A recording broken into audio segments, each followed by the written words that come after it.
Oyo State Governor Seyi Makinde says the explosion that recently rocked Ibadan metropolis was as a result of activities of illegal miners occupying one of the buildings in the Bodija area of the capital. The blast impact extends beyond physical damage. Residents recount harrowing tales of near-death experiences, grappling with the aftermath shock and the emotional trauma. Governor Makinde has acknowledged their plight, offering condolences to the bereaved and promising continued support for all the affected. More bodies have been recovered from the site, with some report putting the death toll at 5. As you have Olufemi Lawson, Director Center for Public Accountability, and Justice Ojeda, lawyer and lead partner, eco-solicitor and advocate. I want to bring you to this final discussion. Let me begin with you. You know, why we still have issue with this exposure and misuse of commercial explosive.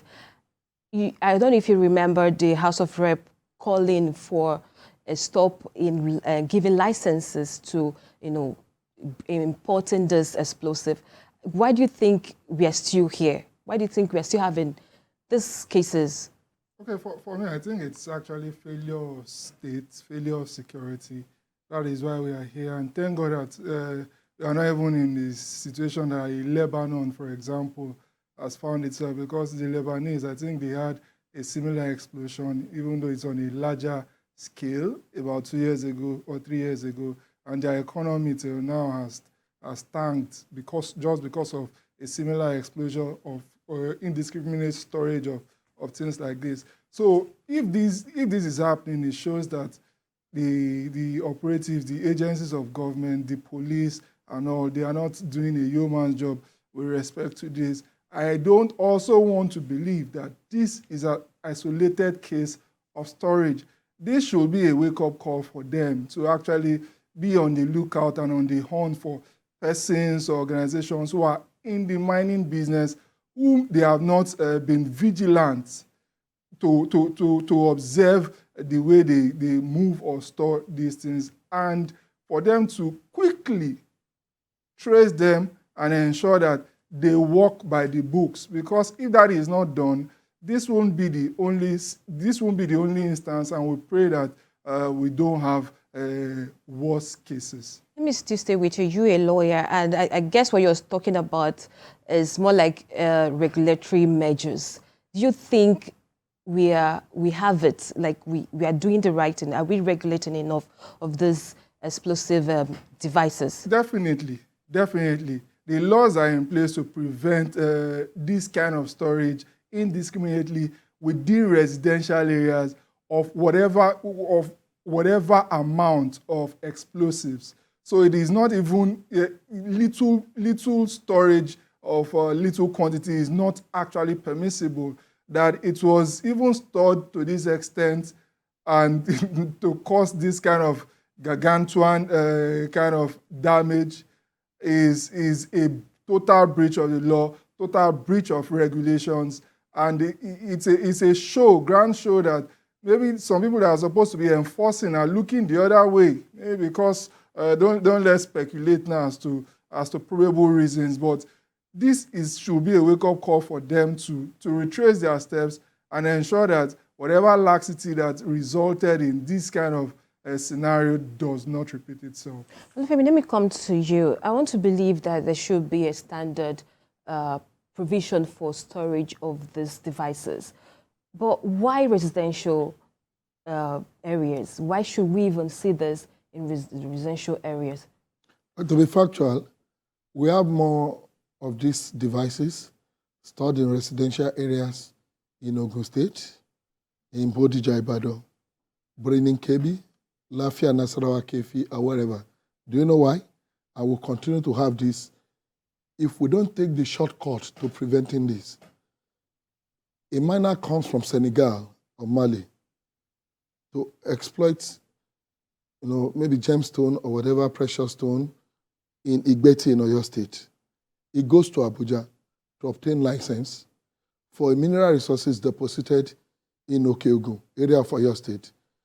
It takes the authority from Abuja, comes to Lagos with that authority ships in explosives, stores it in Ibadan because its site is in Oyo State, or takes it to Lafia because the site is in Nasarawa State, haven't taken authority from Abuja.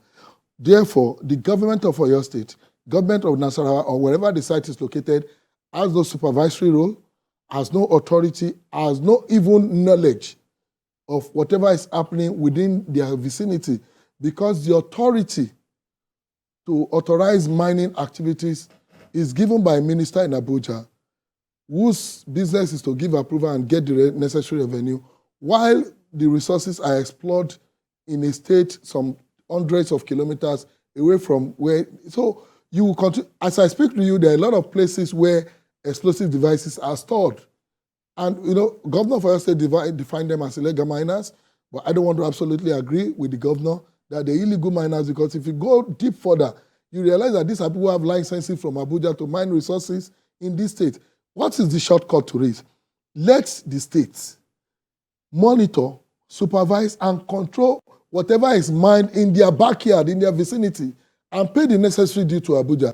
We cannot sit in Abuja and regulate resources in Kefi, in Kebbi, in Guso, in Oyo, Igbeti, or in fact, there are mining activities along Lagos-Ibadan Expressway. And there are miners who use these explosive devices legitimately for their job. But the state cannot supervise. In fact, agencies of the state cannot go to this mining site to enforce environmental laws. You saw what happened in Enugu some couple of weeks ago, where miners resisted the attempt by the Enugu State Government Environmental Agency to enforce standard because they have authority from Abuja. So we must look at curbing this situation by, you know, taking the approach that will legitimately address it. Until we do that, I can tell you there are more houses housing these devices, and no regulation from Abuja can curb it. All right, but finally, before we go, how do you rate the response and the rescue efforts by the government and other agencies aftermath the explosion? How would you rate it? Very fantastic. You must commend Nigerian citizens, the power of the social media, because the moment that incident happened, a lot of Nigerian health workers, volunteers were mobilized through the social media. And you must also give it to the Oyo State government that minutes after that incident happened, health workers, emergency workers were mobilized to the site. So it's encouraging, and we must commend Nigerians and commend the Oyo State government for the response. And that has limited the number of casualties, recorded in that incident. You have a final take quickly? Okay, for me, I love what Mr.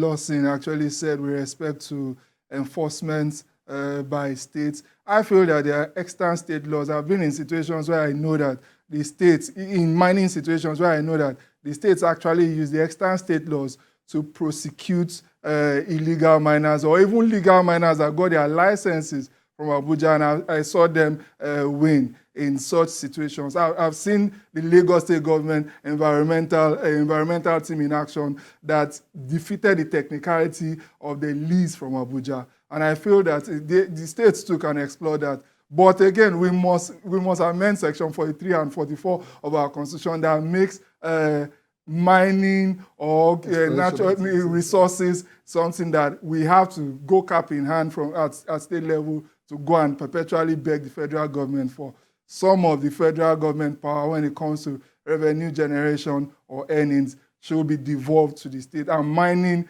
is one of such ones if we want efficiency and safety of citizens.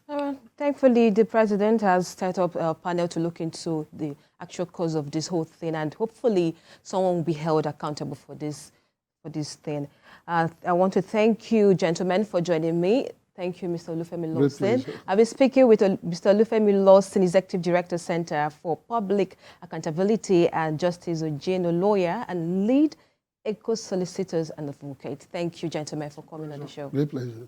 And as well, thank you for being part of the show. Remember, you can follow the conversation on our social media platforms at TVC News NGO or on our website at tvcnews.tv. I am Jacinta Agochukwu. Until next week, it's goodbye.